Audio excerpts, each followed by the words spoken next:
oil. We did the total restoration of this bike last year.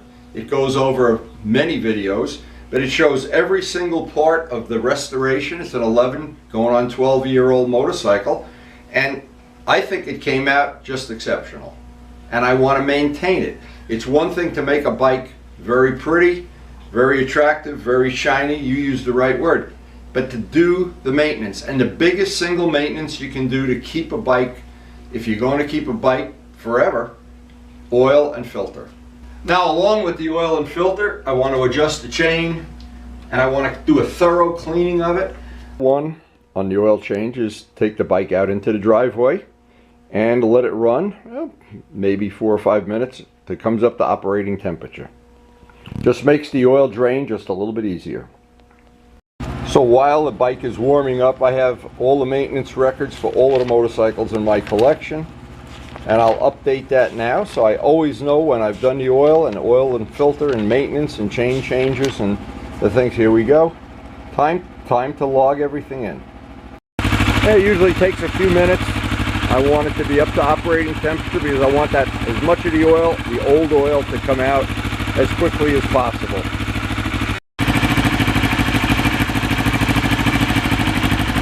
And this whole restoration, again, I've said it before, is on my channel. Might be some other parts of it you enjoy watching.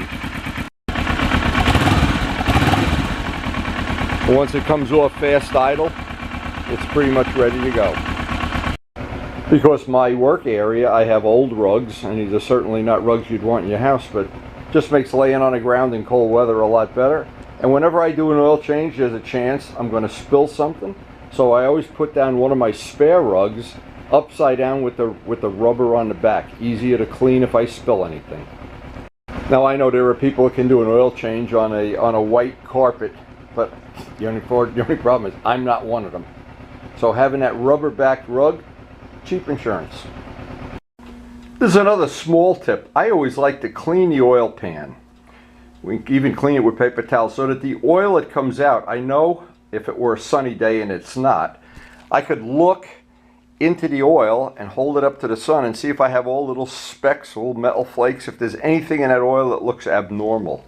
And if there was, then I'd have to start thinking, maybe something's going on there, or maybe I didn't do the last oil change when I should have.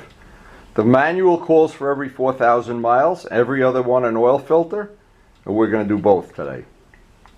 Now, one of the things I want to do today, I want to clean inside by the fairing, where the fairing is.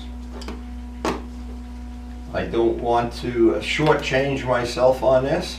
So what I'm going to do, the first thing is remove this half of the lower fairing. It just makes doing the job just a little bit easier. I'm not sure anybody else would want to do this. You can reach in through the front and change the oil filter, but it's just nicer if you can do it this way. Now once you remove the last pop fitting on the bottom, this can come out, but it's very tricky and I don't want to scratch the paint. It goes further back. There's some tabs and tangs here that have to be addressed. There's one. There's the other one, and it comes right off. I'm in the way. It'll allow me to clean inside and out, both sides. With that part off, we have access to changing the oil filter very, very conveniently, and of course draining the oil. Now in the course of doing this, once the engine cools down, and once the new oil is in and everything's done, before I put the fairing back on, I'll make sure I polish this up, clean it up, get rid of any goop that's in here. There's always stuff in the bottom of the fairing. I just like to keep it clean. It just makes it easier to do the work on it and the maintenance. And there's always a few bugs or something on there. And when we had this bike all apart, it was with the front wheel not on, it was very easy to polish this. Now it's just maintenance from this point on. Now the drain plug is on the opposite side of the bike. You can see it's just in front of the muffler. And once I open that up, the oil is going to come out, and I'll have 4 or 5 minutes while I'm waiting for it to drain. And while I'm waiting for this, I can be cleaning up the fairing and getting the old oil filter off. And here we go. And that oil looks good and used. I don't know why, but I always just love having fresh oil in the bike. I don't know, it's just me. Just a couple of tips, things that make it a lot easier because you're working down in the dark here. The little Harbor Freight flashlight makes it a lot easier. And now when I think the oil is all out, I want to stand the bike up, sit on it, hold it straight up and down, and always a little bit more will come out. And this is one of the steps that just helps you get the last little bit of oil out of the bike. Maybe you only get a couple of spoonfuls, maybe you get, who knows, a shot glass full. But I want all that oil out of there, all the old dirty oil. We've gotten our money's worth out of it for sure. And a couple other little things that I know. I've tried to use, long ago, tried to use car oil that wasn't dedicated motorcycle oil, and I had clutch slippage issues and whatever.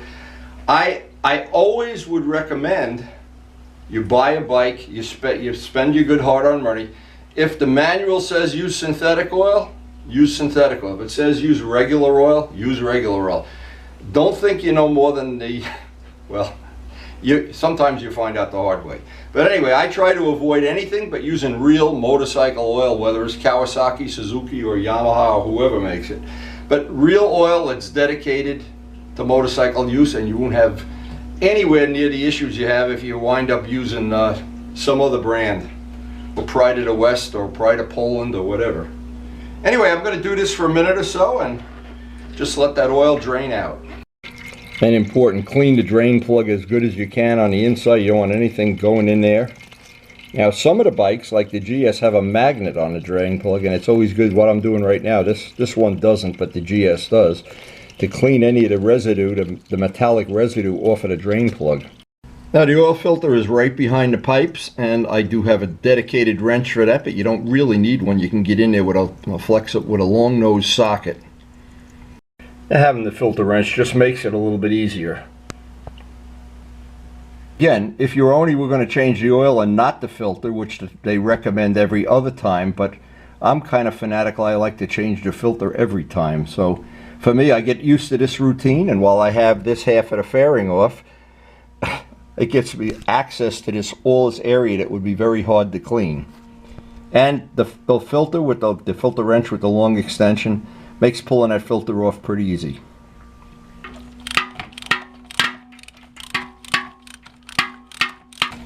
And needless to say, it's always good if you have gloves on, because these pipes are hot, the engine is still hot, and the oil is hot. So you always want to have a little bit of coating of oil around that gasket.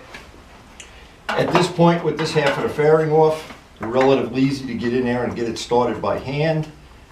And we can just sock it up with the extension. Now, they always warn you about making the oil filter too tight. I guess it's in the eye of the beholder here.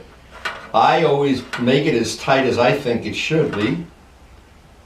Let it sit for a minute or so, and then just snug it up just a little bit more. Nothing's worse than if you don't tighten the drain plug or that the right way, and somewhere down the road it starts dripping or leaking. That can ruin your whole day. Now, my town, I take and put this oil, the old oil, from all of these oil changes. Believe me, we go through a lot of oil every year. We're like the Exxon Valdez here. I put it in a gallon jug, a milk jug, of which we have plenty, and once or twice a year, they have a recycle day in our town. I just bring it down there and let them recycle it. I'd rather have that than have it in my yard. Now, it wasn't really sunny enough out there to see if there was any little metal chips in that. Little sparkles, I call them. But anyway, the drain plug is back in, the oil filter's torqued down. The pan is clean for the next oil change, and what seems like with a small motorcycle collection, there's no end to the oil changes. And I want to go get the oil, and there's a couple of good tips on filling the oil. Now, here's some really good tips and things you don't think would really matter, but they do. And one of the things I know, no manufacturer I know of recommends putting more oil in than what the little sight window shows. So again, if you look in the manual and it says the bike takes 3.5 quarts of oil, don't put 4.5 in. Now, I like to put it in little by little, and then the key thing is to stand the bike up straight and see if the oil is in the middle of the window. Now, once it's in the middle of the window, I want to run the bike for about a minute, let it circulate into the oil filter. let it sit for a minute so the oil all drains down, and see where it is in the sight window, and then little by little just top it off. I don't want to just say, hey, 4 quarts, the bike takes 2 quarts, and put it in. I don't want to do that. Now, I have in the past, I was very cute about this at one time, and I don't know why I did it. I measured the oil coming out, and the factory manual is pretty close. If you're in the middle of the sight window and it says, like on a GS, it says 3.7 or something, and you put 3.7 in, well, what's going to happen? It's going to be higher on the sight window until you run the bike, and then it'll come back down. But you're not doing yourself a favor putting an extra quart of oil in the bike. If it's in the middle of that sight window, you're in good shape. Now, I don't have a bike that burns a lot of oil, but if I had one that burned a lot of oil, I'd want to go to the top of the sight window. But if you're not burning oil, one of the downsides, and it's a real big downside on some bikes, when you put too much oil in or the wrong oil, when you're in neutral and you go to put the bike in gear, clonk, and you can hear it just clunking. It should just, that's usually telling you have a warped clutch, could be number one, too much oil, the wrong kind of oil, or the oil isn't warmed up yet, or any combination of them. And I know several people, even including Jose, who is an experienced rider, who's told me that some of his bikes, when you go to put them in gear, you just, and now this bike is butter. It just goes into gear. So I know the first thing, if it doesn't shift right or something's not right, first thing I'll check is that I didn't put too much oil in. And that is a really, really good tip. Now another little, I just think they're just useful tips that, as I'm getting ready to top this off, I always use Yamalube. The reason is when I bought the R1 in 2009, the whole manual went over and over and over about using Yamalube, not chemical oil, in the R1. I had just paid a lot of money for a new bike. I didn't want to compromise it in any way. And so I've always known the price of Yamalube, buying it from dealers and different outlets and different things. And just recently, I found out, Karen was on Amazon Prime buying other stuff. I said, let me see what Yamalube costs on Amazon Prime. It's $1 a gallon cheaper and no shipping. So all these years I've been paying more money and I could have it shipped right to my house. In fact, the last time I did, I bought four gallons of it, had it shipped right to the house. And it was cheaper than if I went to a dealer and then waited in line and had to deal with them and everything. So just a little tip that may be useful. Now I'm just waiting for this to go down. I'm going to start looking in the sight window and seeing just how close I am. Now you always have to remember what's in the sight window. You don't have the oil filter filled up yet. Now, so even when I'm in, I'm just coming up on it a little bit more. And then what's going to happen, it's hard to do this, I'm doing it by myself of course. If you have a helper that can hold the bike for you, it's really nice. Pay him. I'm not sure, when you work alone things are a little tentative. Okay, we're about halfway through, just a little less. I'm going to add a little bit more and then run the engine. Alright, the oil light just went out. It means now we have oil pressure. Oil is going into the oil filter. I'm going to let this run about 30 seconds. I put the ceiling fan on because it's looking like it's going to rain any minute outside.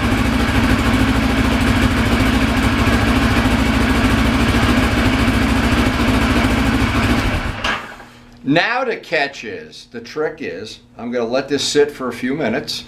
I'll probably go have a cup of coffee or something, clean up here. I can clean up the all the tools and everything. But then I want to carefully check where that oil level is and either add a little, reduce it a little. Usually you have to add a little because now we've taken that oil from the crankcase and put it into the oil filter. Get that right about in the middle where I'm going to be happy with it. Then after the first maybe 2 or 3 rides, just monitor it to make sure it didn't go up or down.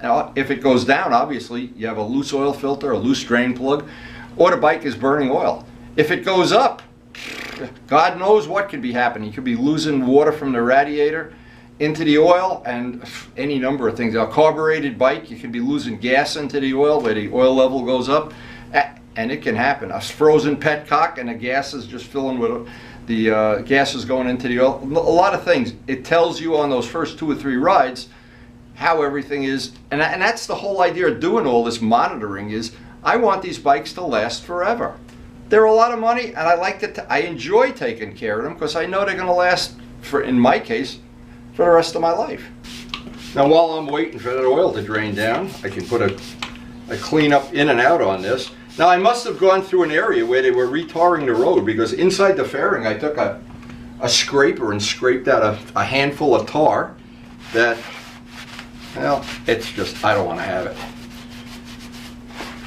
And cleaning these up, just a little bit of maintenance now. I got to hang out here anyway. Karen's got coffee brewing, so the point is the bottom of this fairing usually takes quite a beating. Sometime if I'm doing this and I'm waiting, I'll run a buffing wheel over it just to clean up any of the scratches. And usually that's why on most sport bikes they make the bottom of this flat black, I guess, so I don't want it flat black because it's easy to maintain. Nothing for me is easy to maintain.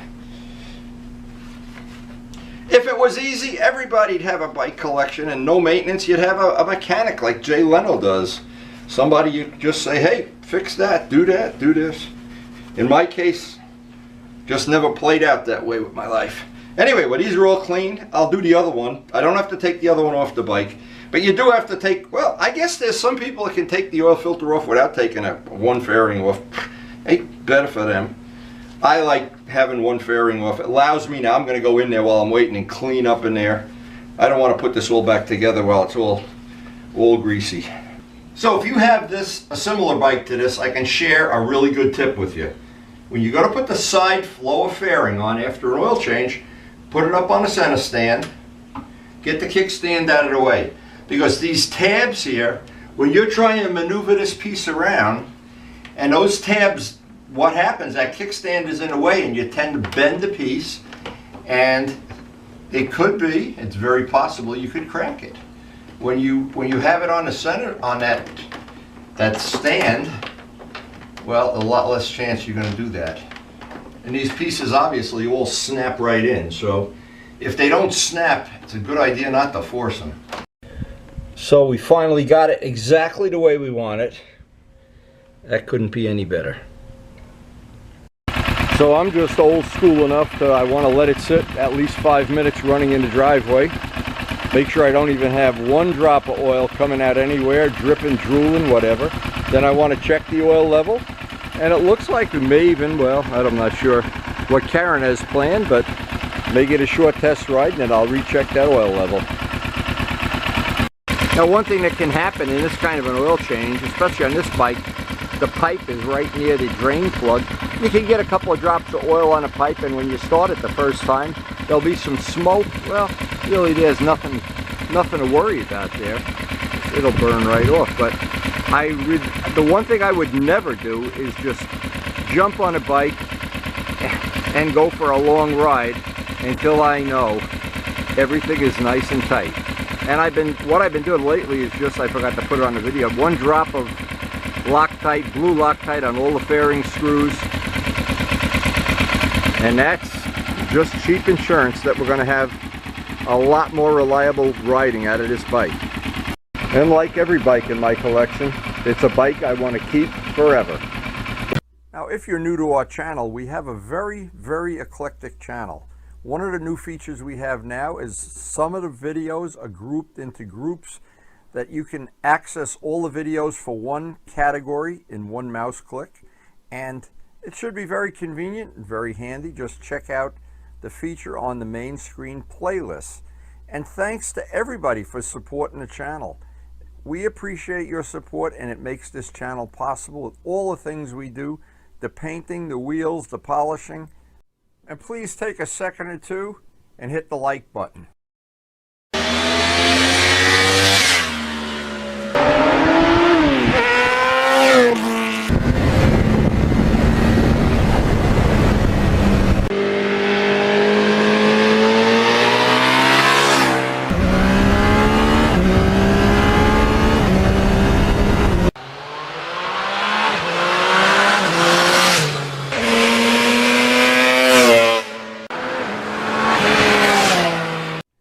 And thanks everyone for watching.